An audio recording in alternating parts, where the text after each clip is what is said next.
안녕하십니까, 데르센입니다. 오늘은 이제 우리가 사진을 찍고 블로그를 어떻게 이제 꾸며야 되는지 그 부분에 대해서 이야기 좀 드릴 거예요.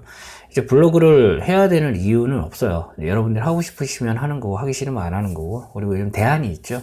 SNS라는 그런 대안이 있지만은 그래도 이제 제가 블로그를 권장을 드리는 이유가, 첫 번째는 이제 글을 쓸 때 그 사진에 대한 코멘트를 달게 되거든요. 그것을 달 때 사람이 계속 생각을 하게 됩니다. 이제 그러다 보면 사진 전반적으로 사진에 대해서 어떻게 내가 찍어야 될 것인가, 그리고 이 사진에 대해서 어떤 제목을 붙이고 어떤 내용을 달아야 될 것인가, 이런 부분들에 대한 훈련이 되죠. 그러면서 좀 감수성도 풍부해지고 그렇게 되는 거고, 더불어서 이제 나중 되면은 사진의 깊이감도 상당히 깊어지는. 그 다음에 이제 예전에는 그런 게 있어요. 예전에 이제 아빠 진사분들 있잖아요. 이제 아빠 진사분들 같은 경우는 블로그에다가 자녀분들 사진을 되게 많이 올리셨어요, 진짜.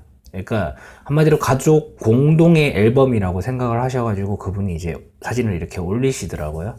이제 그렇게 이제 활용을 할 수 있는 부분도 있고, 개인적으로 저는 이제 사진을 한다면은 그래도 요즘 아무리 뭐 좀 SNS가 편리하다고 해도 이제 블로그를 하나 좀 운영을 해보시면은 괜찮을 것 같아서 제가 오늘 이야기를 해보도록 하겠습니다. 자, 먼저 이제 네이버 블로그를 기준으로 말씀을 드릴게요.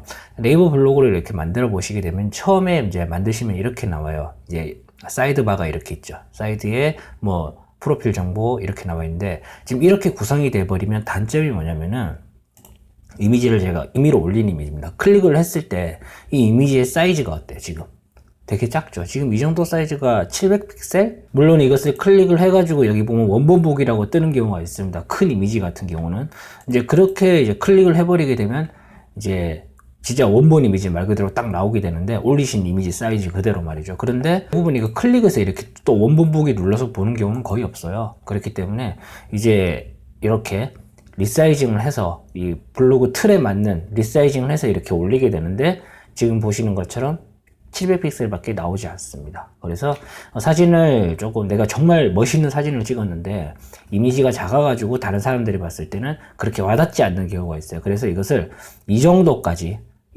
좀 늘려줄 필요가 있거든요. 여기서 내 메뉴에서 여기서 관리를 들어가요. 관리를 들어가고, 그 다음에 여기 쭉 나오죠. 블로그 이름 쓰고 별명 쓰고 뭐 소개글 막 이렇게 쓰겠죠.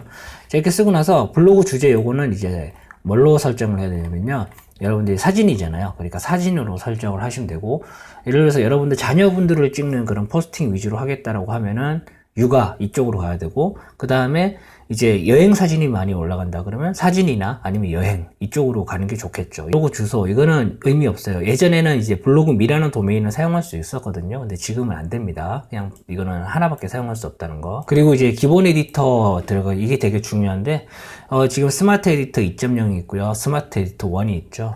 스마트 에디터 1 같은 경우는 최근은 아닌데, 이건 2.0은 예전 버전이고 9 버전, 이거는 신형 버전입니다. 그런데 사진을 올리는 사람이라면은 기본 에디터를 스마트 에디터 2.0으로 설정하셔야 돼요.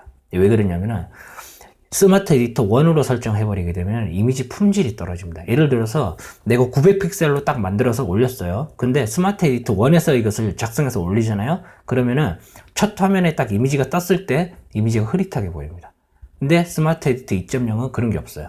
그래서 요거는 이제 스마트 에디터 2.0으로 설정을 해주시고, 이제 정보성 글을 올리는 경우도 있어요. 사진만 올리는 게 아니라. 그런 경우에는 이제 글쓰기 단계에서 여러분들께서, 예를 들면 제가 보여드릴게요. 여기서 자, 글쓰기 단계에서 여러분들이 위에 상단에 스마트 에디터 1으로 바꿀 수가 있습니다. 이거를 쉽게 바꿀 수가 있거든요. 그렇기 때문에 이거 기본 에디터는 무조건 스마트 에디터 2.0으로 설정을 해주시는 게 좋습니다.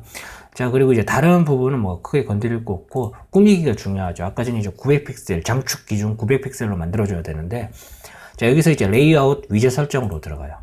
들어가면 지금 이렇게 돼 있잖아요. 지금 여기 보면. 근데 이게 아니라 얘가 일로 와야 됩니다. 이런 식으로. 자, 이렇게 와주게 되면은 제 블로그, 제가 현재 운영하고 있는 블로그와 동일한 그런 패턴으로 들어가게 되죠. 레이아웃이. 그리고 이제 메뉴 동영상 관리로 들어갑니다. 자, 그리고 이제 여기서 이제 중요한 부분이 또 있죠. 예를 들면 이런 거죠. 제가 지금 예를 들어서 이런 카테고리가 있을 거 아닙니까? 자, 여기서 뭐 예를 들어서 랜드스케이프를 딱 눌렀는데 이렇게 썸네일 이미지 형식으로 이렇게 뜨죠. 지금 보면은, 그죠? 그런데 이것을 이렇게 설정하지 않게 되면은 그냥 글 형식으로 이렇게 제목만 이렇게 쭉쭉 나와요. 앨범 형식, 액자 형식으로 이렇게 나오는 게 아니라, 그래서 이것도 바꿔줘야 됩니다. 여러분들은. 이제 프롤로그를, 일단 여기서 중요한 부분은, 메뉴 사용 관리를 프롤로그로 할 것인가, 블로그로 할 것인가가 중요한데, 이거는 프롤로그로 합니다. 여러분의 블로그를 방문했을 때 바로 이렇게 나와요. 이렇게 넓은 화면으로. 근데 블로그로 설정을 해놔버리게 되면 이렇게 나오거든요. 최근 글 순으로 이렇게 올라와 버리게 됩니다. 그렇기 때문에 프롤로그로 하는 것이 아무래도 좀 더 이쁘겠죠. 이런 부분들은. 자, 그리고 이제 다른 부분을 보도록 할게요. 자, 그리고 이제 여기서 카테고리를 지정해 줘야 되겠죠. 여러분들께서 뭐 어떤 카테고리를 설정할 것인가 중요한데, 중요한 거는 페이지당 글이에요. 이거는 무조건 한 개로 갑니다. 사진이잖아요. 네, 사진이당 사진이니까 무조건 한 개로 해주세요. 한 페이지에 하나의 글만 보이게끔. 네, 이런 식으로 해주시면 되고, 그 다음에 카테고리를 설정을 막 해주시면 되겠죠. 여러분의 입맛에 맞는. 여기서 클릭하고 나서 또 누르시게 되면 하위 카테고리로 또 들어갈 수 있어요. 예를 들어서 여기는 뭐 풍경 하고, 그 다음에 여기는 이제 서울 풍경, 뭐 이런 식으로 해서 카테고리 대 이제 하위 카테고리로 바꿀 수 있다. 이런 부분들도 있거든요. 그리고 이제 공개 설정은 여러분들께서 이제 공개적으로 사용할 것이면은 공개로 하시면 되겠고, 그냥 우리 가족만 봤으면 좋겠어라고 하면은 그냥 이제 비공개로 하시면 되겠죠. 그죠? 자, 그 다음에 이제 주제 분류를 보면은 여기서 이제 예를 들어서 이게 여행이잖아요. 지금 풍경이면 여행 아니면 사진인데, 뭐 이것을 그냥 사진으로 설정해 놓게 되면은 여러분들께서 글을 쓸 때 이제 사진이라는 분류를 대서 이제 네이버가 블로그를 구분해줘요. 분류를 시켜줍니다. 정보성 글을. 그래서 이런 식으로 여러분들께서 설정을 하시면 되겠고요. 글 보기는 이제 블로그형이 아닙니다. 여기서 앨범형으로 바꿔주는 거죠. 이렇게 해놓게 되면 아까 전에 보신 것처럼 이런 식으로 액자 형식으로 이렇게 썸네일이 나와요. 이렇게 안 하면 말씀드렸죠. 사진 다 없어지고 그냥 글만 이렇게 쭉쭉쭉 나온다. 뭐 편하신 방식대로 하시면 되는데 개인적으로 저는 이게 더 낫습니다. 사진 쪽에서는. 자, 그리고 이제 다른 부분은 크게 건드릴 부분이 없네요.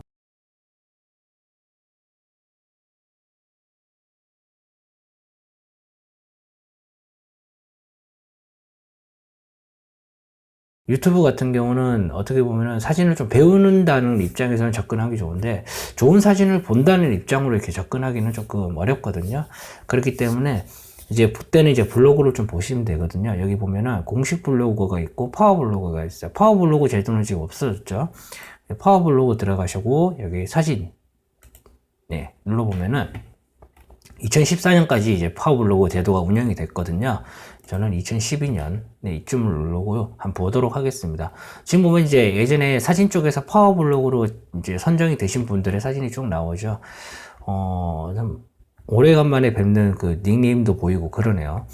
일단 이런 사진들을 여러분들께서 이제 쭉 보면서 이제 나한테 어떤 사진의 스타일이 맞는지 그 사진의 스타일을 찾을 수가 있어요. 네. 그러니까 인터넷을, 그러니까 뭐 어떤 특정 커뮤니티라든지 그런 데서 이제 볼 수는 있겠지만은 거기는 어떻게 보면은 그 사람의 컬러가 묻어났다라고 느껴지는 사진은 없거든요. 네. 근데 네이버 파워블로그 같은 경우는 이제 그런 거예요. 진짜 이거는 되게 어려운 이유가 뭐냐면은 내가 사진을 단순히 잘 찍는다고 해서 이게 될 수 있는 부분이 아니에요. 네. 각 개성이 다 있어야 됩니다. 예를 들어서 100명의 파워블로그를 뽑는다고 했을 때 100명의 개성이 다 달라야 돼요. 네. 그러니까 쉽게 말해서 한 개성당 한 명 뽑는 겁니다. 네. 그래서 어려운 거죠, 이게 되기가. 저는 한 번도 안 돼봤습니다. 제가 좋아하는 작가분들도 있네요. 한번 들어가 볼까요? 예, 들어가도 되는지 안 되는지 모르겠는데. 어쨌든 간에 네, 이 남인근 작가님 사이트인데 저는 이 블로그를 정말 자주 와요. 저 같은 경우는. 네. 정말 이게 사진을 찍는 그 감수성이라 그러나? 사진에서 이제 보여지는 그런 감수성 자체가 완전히 다릅니다. 네. 우리가 일반적으로 생각하는 그런 것과는 감수성 자체가 진짜 많이 달라요. 네. 아무튼 이런 분들도 있고, 그리고 제가 좋아하는 안태영 작가님, 네. 여기 이런 사진들 보고 배울 수 있는 거죠. 네, 상상도 못한 사진들이 많이 나오거든요, 여기는.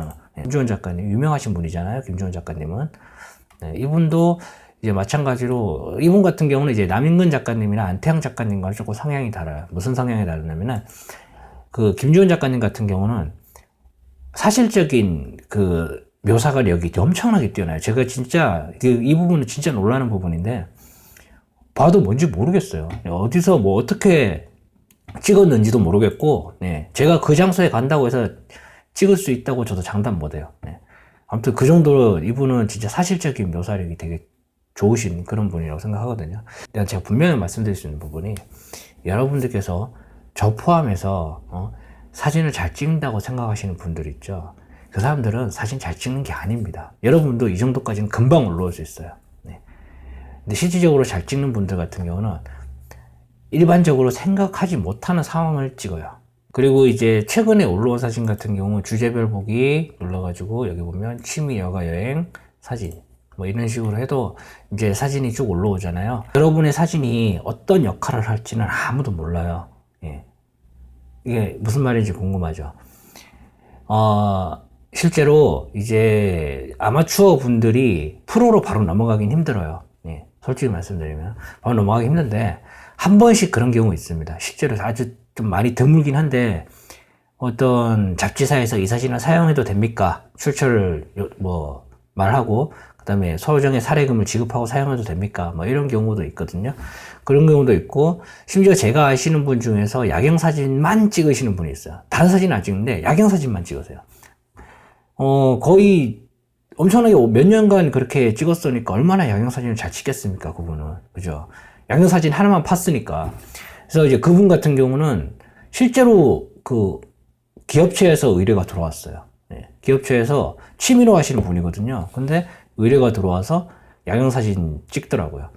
아무튼, 그런 기회가 올 수도 있습니다. 사실 그런 기회는 이게 돈으로 막 얼마를 받느냐, 이게 중요한 게 아니라 경험해 볼 수 있잖아요. 여러분들도 그런 것을. 네. 프로들이 실제로 돈을 받고 촬영을 했을 때 느낄 수 있는 그런 경험들 있잖아요. 그런 부분들을 경험해 볼 수 있으니까 어떻게 보면 포트폴리오로서도 활용을 조금 하실 수가 있는 부분도 있다라고 저는 판단이 됩니다. 왜 그러냐면 외부 업체 같은 경우는 SNS 안 봅니다. 왜 그러냐면 외부 업체 같은 경우는 사진의 퀄리티를 일단 봐야 되기 때문에 SNS 같은 경우는 잘 안 봐요. 참고 사항만 하죠. 근데 크게 보질 못하기 때문에 그냥 참고만 하고, 그 사람이 이제 포트폴리오를 어떤 걸 가지고 있는지, 어떤 활동을 하고 있는지 이것을 또 보기 위해서 다른 블로그라든지 홈페이지라든지 이런 것을 검색을 하게 되죠. 그렇기 때문에 이제 분명한 것은 블로그를 운영하시면은 여러분만의 포트폴리오도 만드실 수가 있다. 그 말씀을 드리겠습니다. 하시든 안 하시든 여러분의 자유입니다. 자, 오늘 여기까지 하겠습니다. 고맙습니다.